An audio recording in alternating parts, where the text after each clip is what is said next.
The gun pressed against Maya's temple was cold. She didn't flinch. You walk in here, into our tribunal, and think you can save him. Uncle De-young's breath reeked of whiskey and rage. You're just another distraction he'll forget.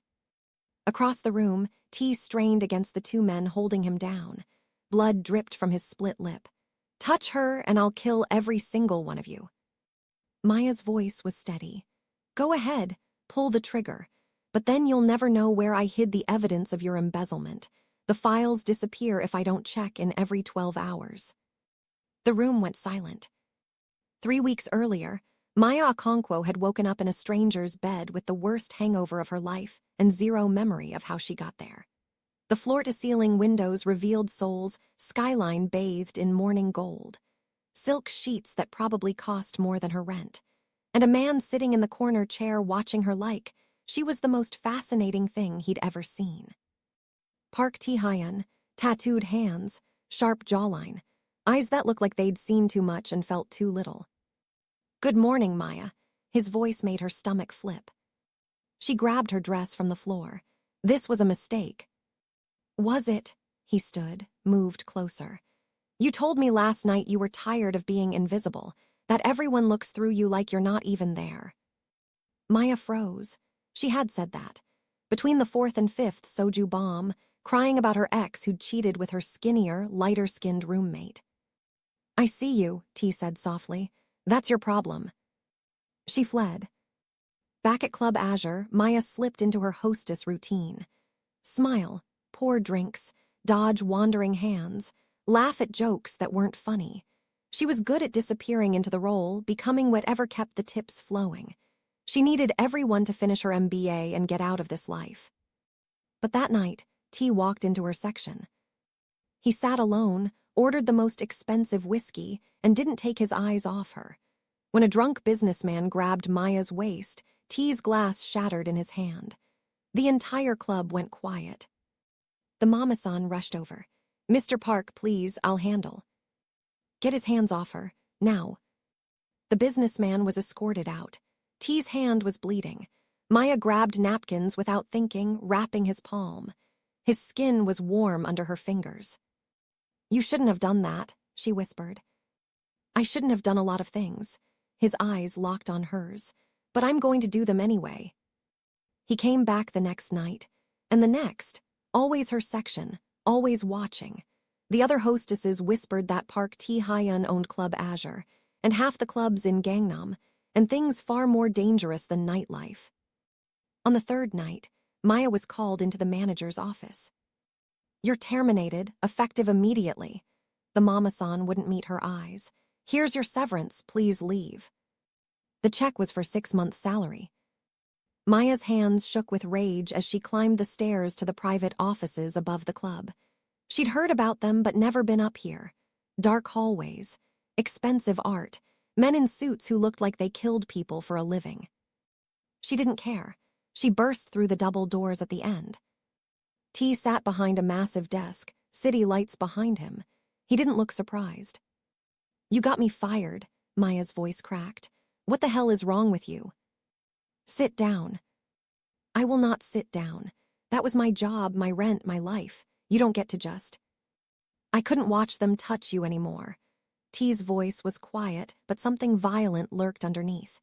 Every night, watching their hands on you, watching you smile at them, it was making me crazy. So you ruined my life. No, he stood, walked around the desk. I'm offering you a better one, work for me. Work for you, Maya laughed bitterly. Doing what, being your personal? Cultural consultant. I have international business partners. American, Nigerian, European. You're brilliant with people. You speak 4 languages. You saved that tech deal last week just by making that investor laugh. Maya blinked. You were listening. I'm always listening when it comes to you. He was close now, too close. She could smell his cologne. Triple your old salary, company apartment, full benefits. What's the catch? You stay close to me. You work from my office. You come to my meetings. His eyes darkened. You let me keep you safe. Safe from what? From everything. The air between them felt electric. Maya's heart pounded. This was insane. He was clearly dangerous, possibly criminal, definitely obsessed. I need to think about it. You have until tomorrow. His fingers brushed her wrist. But Maya, you'll say yes because you're curious, and because when you're with me, you don't feel invisible anymore. She wanted to deny it. She couldn't. Maya said yes. The apartment he set her up in had a view of Namsan Tower and cost more per month than she made in a year as a hostess. Designer furniture, high-end security, a driver who picked her up every morning. This is too much, she told T on her first day. It's not enough. He handed her a tablet. We have a meeting with a California tech firm in an hour. They want a partner on a nightclub app. I need you to make them comfortable. The meeting was in a private room at a Michelin-starred restaurant. Maya had studied the partners' backgrounds that morning. She opened in Yoruba, shocking the Nigerian-American CTO, switched to casual California English, made jokes about K-dramas. Within 30 minutes, they were eating out of her hand. T watched her with something like awe. After they left, he poured her wine. Where did you learn to do that? Do what? Make people feel like they're the only person in the room. Maya sipped her wine. Survival skill. When you're a fat black girl in Korea, you learn to make people like you before they decide not to. T's jaw tightened. You're not fat, you're perfect. You don't have to. I'm not being nice, I'm being accurate. He leaned forward. Every curve, every inch, perfect. The wine glass trembled in Maya's hand. The way he looked at her made her feel seen, wanted, dangerous. We should keep this professional, she managed. Too late. His smile was dark.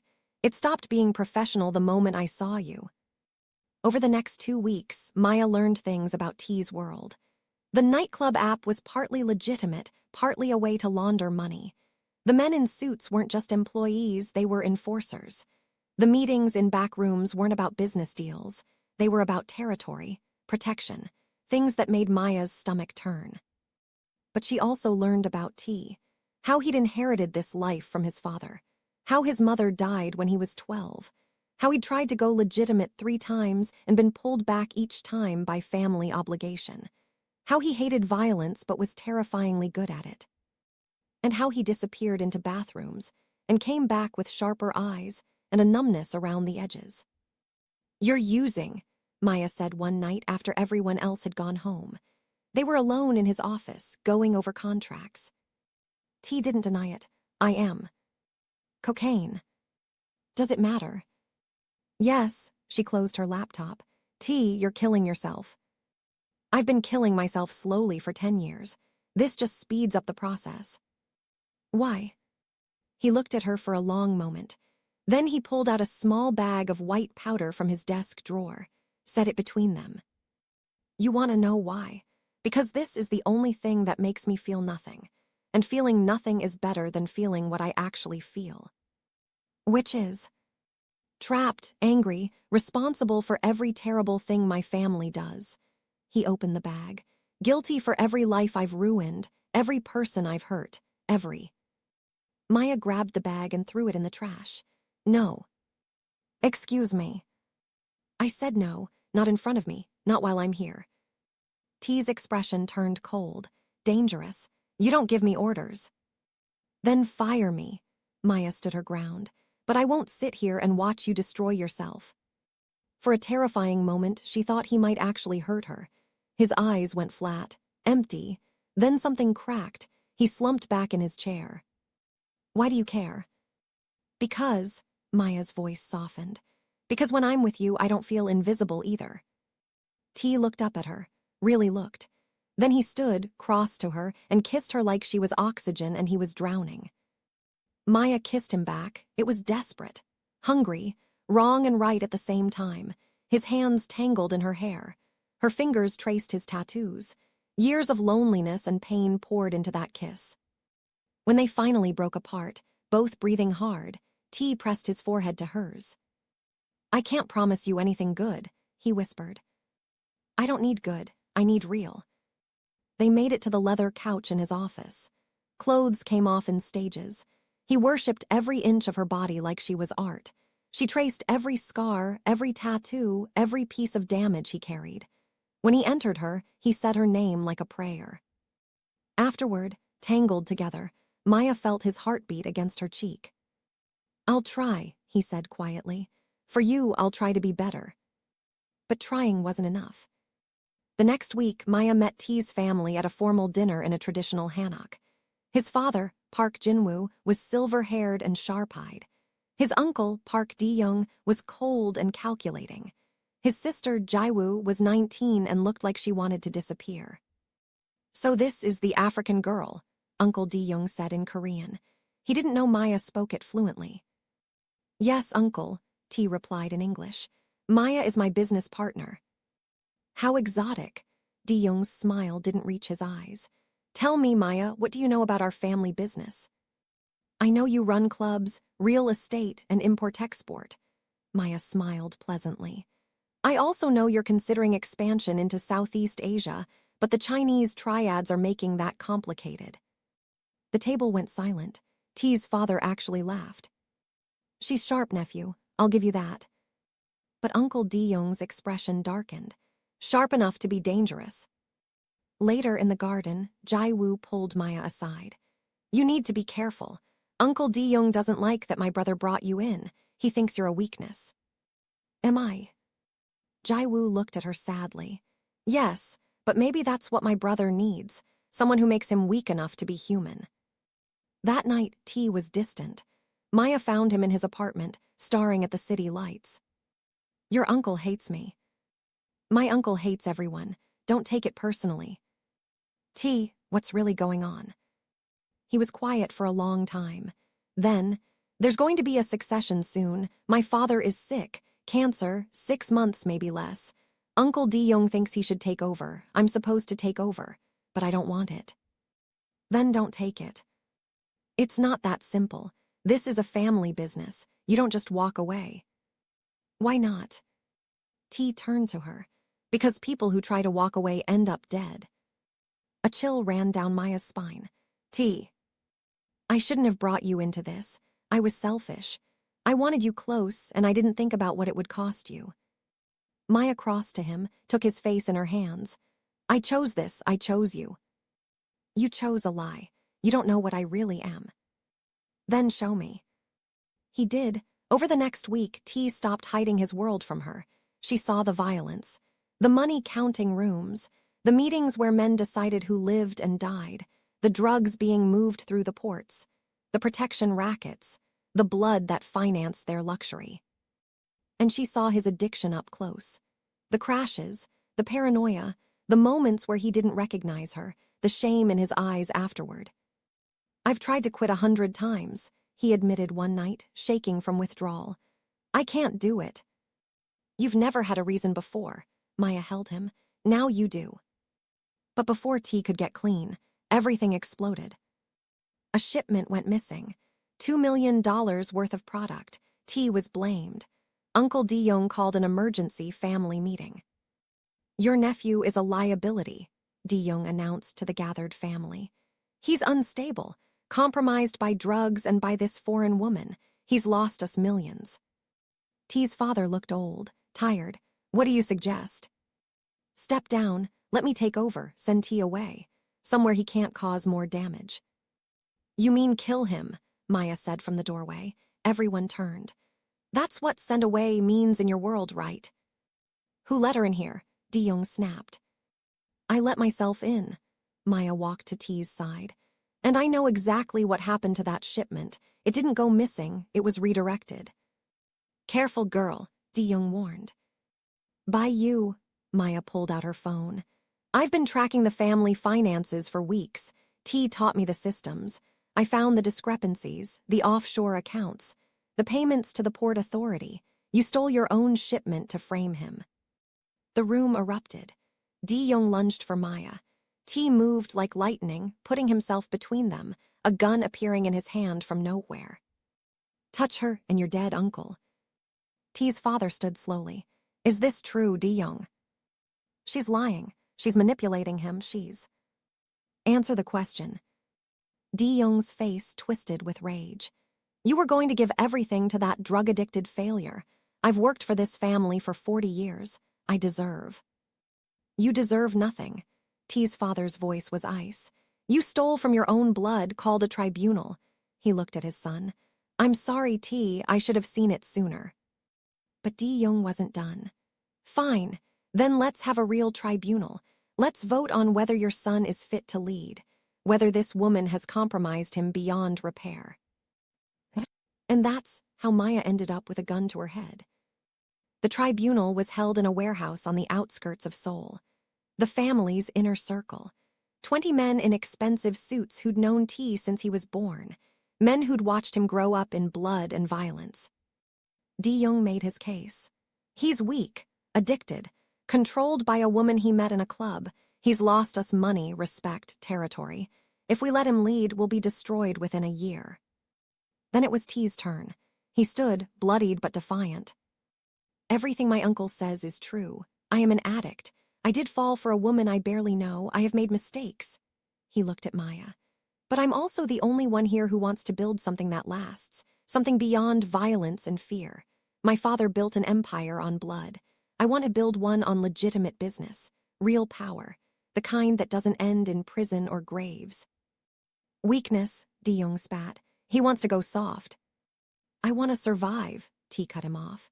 In 10 years, organized crime as we know it will be over.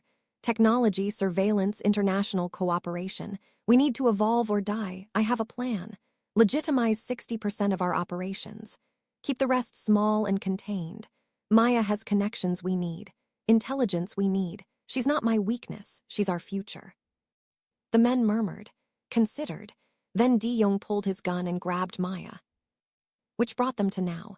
Gun to her head, T bleeding, everyone frozen. You're bluffing about the files, Di-young hissed in her ear. Try me, Maya said.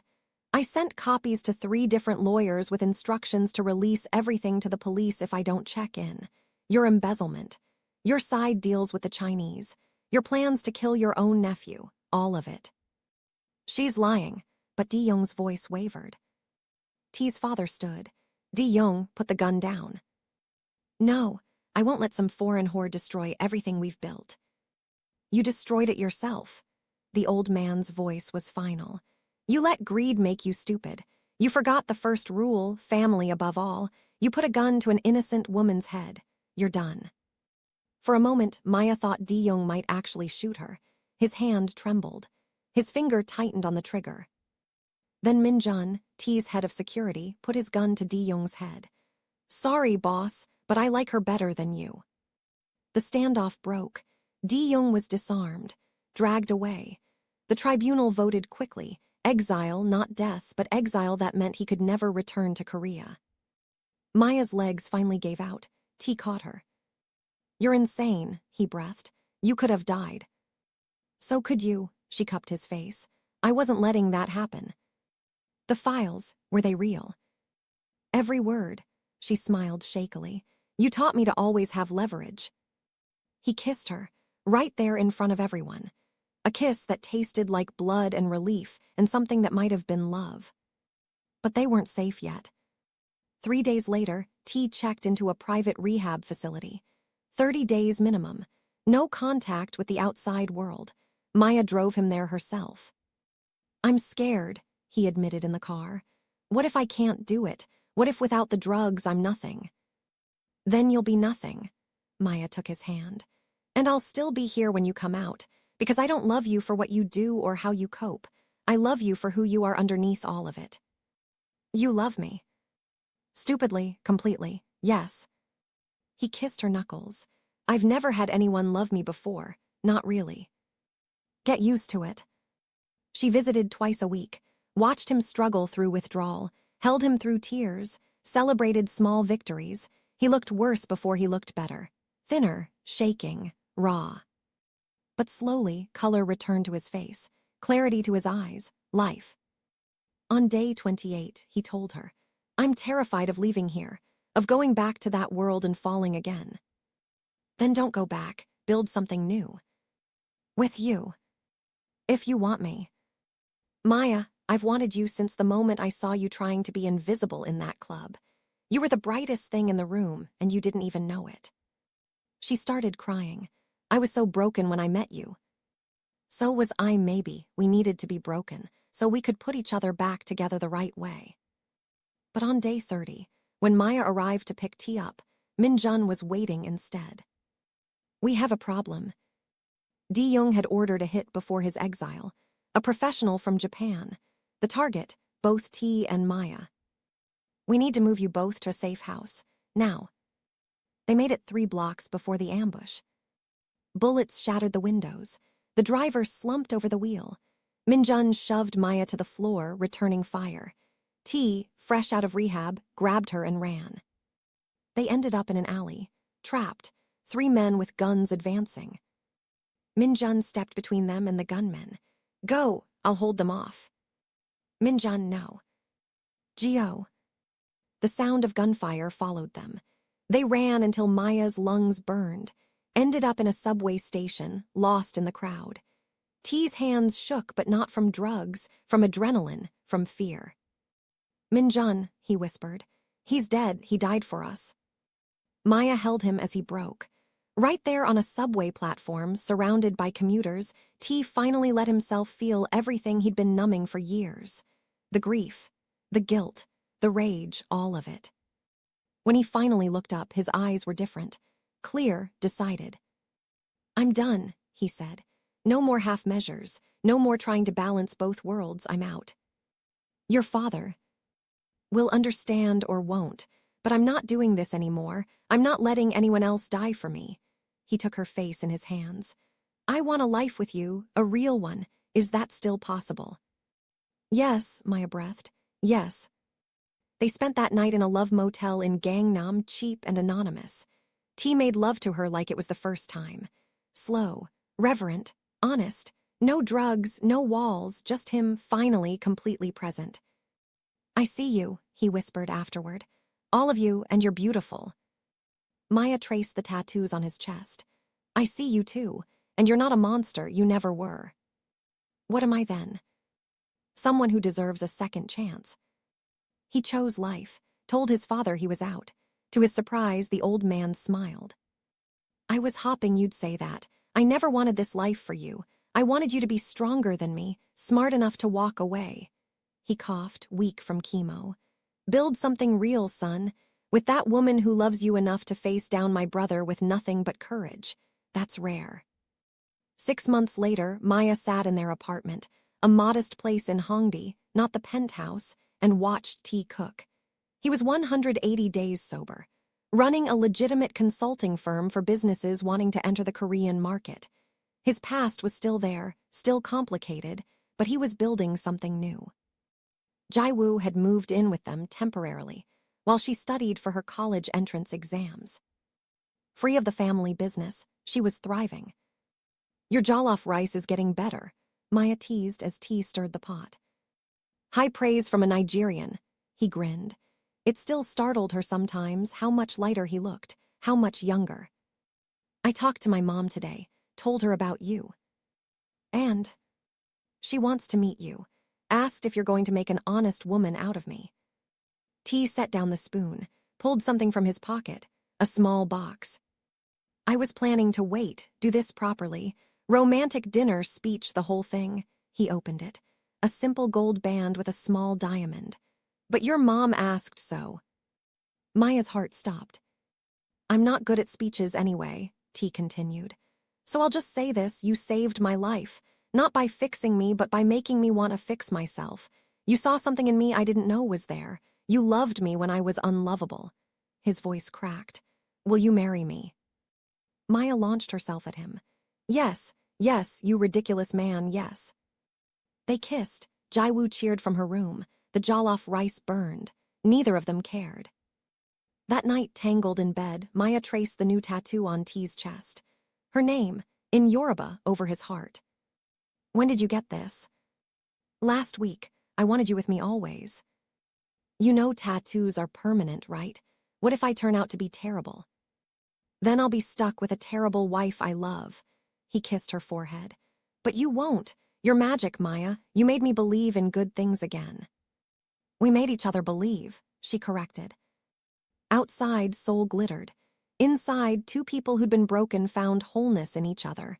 It wasn't a fairy tale. T still had hard days. Maya still had moments of doubt. But they chose each other, every single day.